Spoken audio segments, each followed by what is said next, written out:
Mais dites-moi, il y a 30 ans, il y a 40 ans, comment faisiez-vous sans la sécurité sociale? Ben, on se soignait quand on avait les moyens de se soigner. Moi, personnellement, j'ai 80 ans maintenant. Je suis bien content que la sécurité sociale existe. Sans ça, je serais déjà mort.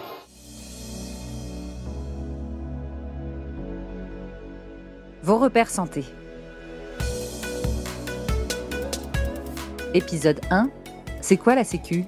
La sécurité sociale, oulala, ça fait un peu peur ce mot. Bah non, la Sécu c'est ce qui rembourse en partie mon Doliprane ou ma radio de la cheville. Oui, mais tu vas voir, c'est encore plus que ça. On va découvrir cette innovation essentielle du XXe siècle. Vous écoutez Vos repères santé, le podcast qui vous aide à décrypter le système de santé. Vous savez, vous, de quand date la sécurité sociale en France ?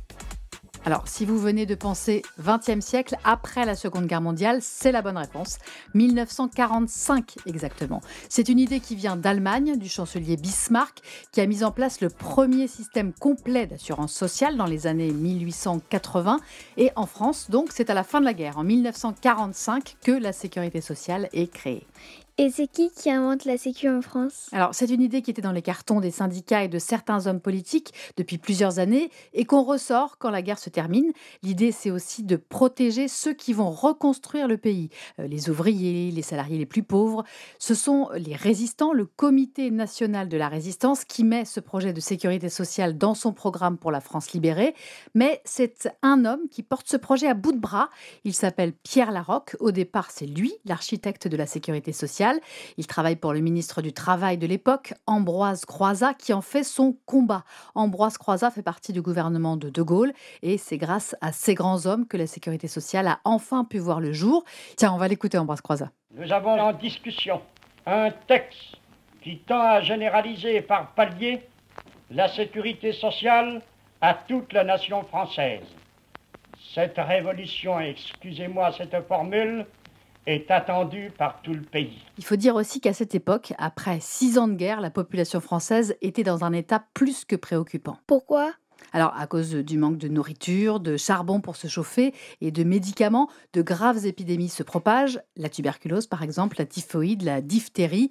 Pierre Laroque et Ambroise Croizat imaginent un immense système d'entraide collective et obligatoire. Là, on ne va parler aujourd'hui que de la branche de l'assurance maladie. Et ça, c'est pour tout le monde ?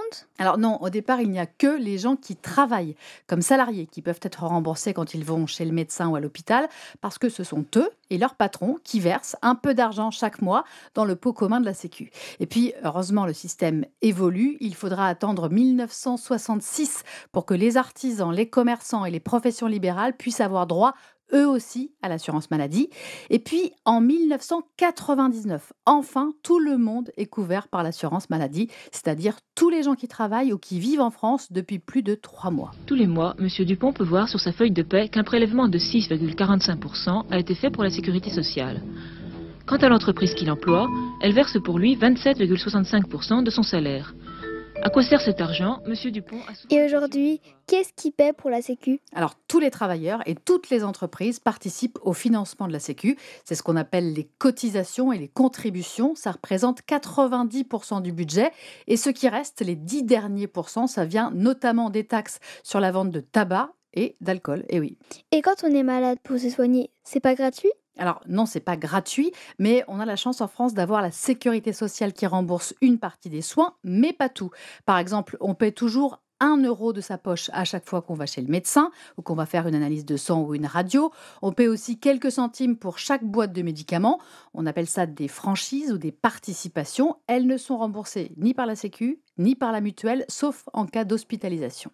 Et si je vais chez le dentiste ou l'orthodontiste, c'est gratuit ? Alors ça dépend. Par exemple, le traitement d'une carie, ça coûte 27 € environ et la sécurité sociale rembourse 19 €. Donc, il reste 8 €. Voilà, c'est ça, 8 € à payer. Pour les appareils orthodontiques, la Sécu va rembourser une partie des soins. Mais attention, il faut aller chez l'orthodontiste avant ses 16 ans. Après, c'est trop tard. Plus de remboursement. Et puis, un traitement, ça coûte en moyenne 1 400 € par an. Et la Sécu prend en charge un peu moins de 400 €. Donc, il faut prévoir une bonne mutuelle. Mais ça, on en parle dans le prochain épisode.